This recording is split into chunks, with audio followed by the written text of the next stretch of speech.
और वहीं निर्दलीय विधायकों द्वारा धरना प्रदर्शन को लेकर हमारे संवाददाता ने नालागढ़ विधानसभा क्षेत्र के विधायक केएल ठाकुर से खास बातचीत की। क्या कुछ कहा, सुनिए।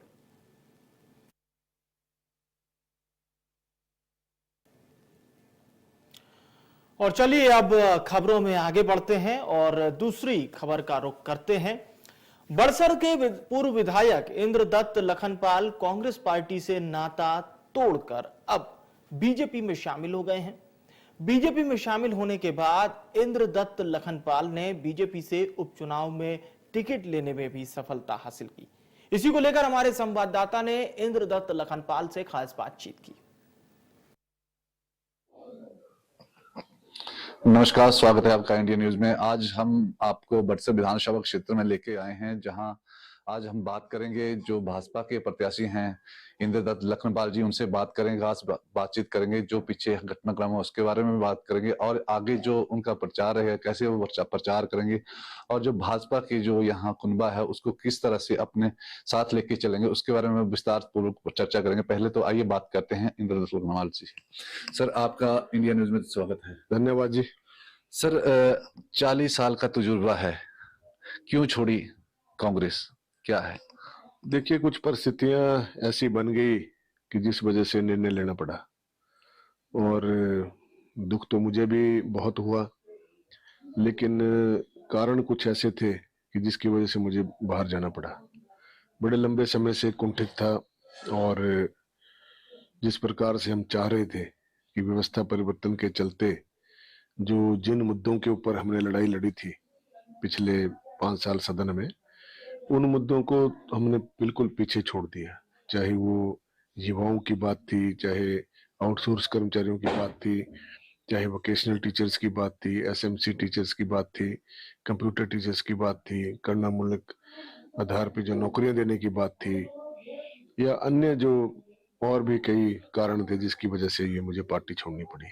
सबसे बड़ा कारण एक और है इसमें कि राष्ट्रीय स्तर पर कांग्रेस पार्टी का कोई भी दिशा और नीति नहीं है। जो मैंने अनुभव किया इतने लंबे समय काल में, जिस प्रकार से एक हाई कमांड का जो तरीका जो मैंने देखा वो मुझे अच्छा नहीं लगा।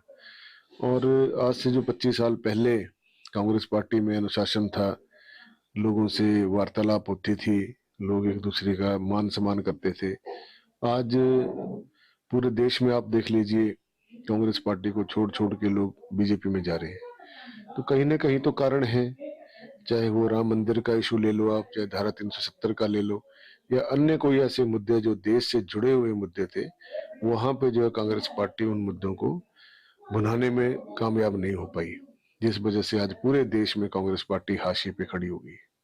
सर, अगर बात करें भाजपा को, अभी भाजपा में आए फिलहाल आप आए हैं, किस तरह से जो है आप जो कुनबा है उनका उनसे बात अपने साथ लेके चलें, क्या आगे की आपकी जो रणनीति है उसके बारे में थोड़ा बताएं। देखिए, अभी तो 28 तारीख को ही मैं यहाँ पे आया हूँ, 1 महीने के बाद, और मैं तो सबसे पहले धन्यवाद करना चाहूंगा माननीय प्रधानमंत्री महोदय का, अमित शाह जी का, जेपी नड्डा जी का, अनुराग ठाकुर जी का और प्रेम कुमार धूमल जी का, और हमारे जो प्रदेश के अध्यक्ष हैं राजीव बिंदल जी, कि उन्होंने हमें इतना आदर दिया। जब हमने पार्टी ज्वाइन की थी तो हमने एक मात्र सदस्य बने थे, और उस समय उन्होंने हमसे पूछा कि आप क्या बनना चाहते हैं, कि आपको क्या, आप चुनाव लड़ेंगे? तो हमने कहा जी आपकी इच्छा है, यदि आपके कार्यकर्ता समझे या आप पार्टी समझे कि हमें लड़ना चाहिए तो हम लड़ेंगे, यदि आप कहेंगे कि नहीं तो हम वैसे भी सेवा करने को तैयार है।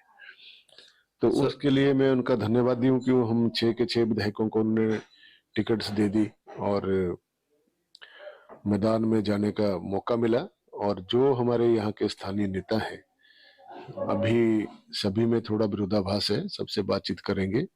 और पिछले कल ही मैं हमारे जो पूर्व मुख्यमंत्री रहे प्रोफेसर प्रेम धूमल जी, उनके निवास स्थान पर मैं मुलाकात करके आया हूँ। उन्होंने हमें आश्वस्त किया है कि आपको हर यथासंभव जो है मेरी तरफ से सहायता मिलेगी। क्या हुई और आने वाले समय में कैसे जो है मोदी सरकार को फिर एक बार 400 के पार ले जाना है और अनुराग ठाकुर जी को भारी मतों से यहाँ से जिताना है, उसके लिए चर्चा हुई। और उन्होंने जो हमें टिप्स दिए उनका हम अनुसरण करेंगे। क्या लगता है सर, बक्सर से कोई और भी कांग्रेस से जो कार्यकर्ता हैं या कोई जो आपके संपर्क में है वो या आपके साथ आएंगे? देखिए, दरबार खुला है, जो आना चाहेगा उसका स्वागत है, और जबरदस्ती तो किसी के साथ नहीं की जा सकती।